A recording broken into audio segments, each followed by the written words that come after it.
Hi everyone, and welcome to part 2 of the measurable dimensions of behavior. In this video, we will be learning about latency, duration, and magnitude. Be sure to complete the guided notes while listening to today's lecture. To begin, latency is a measure of the elapsed time between the onset of a stimulus and the initiation of a subsequent response. In other words, clinicians who measure latency are interested in the time between when an opportunity to emit a behavior is presented and when an individual emits that behavior. For example, a behavior analyst might be working with a child who does not tidy up right when the teacher instructs the class to do so.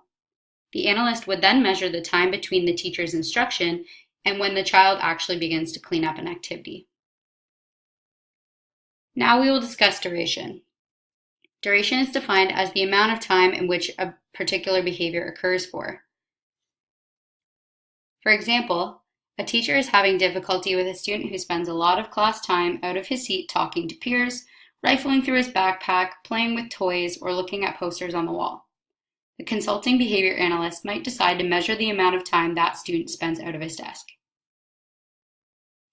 Lastly, we will discuss response magnitude.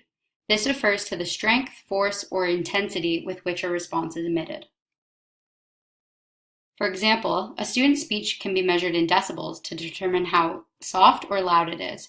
Depending on the findings, the clinician might be interested in increasing or decreasing the intensity of their speech.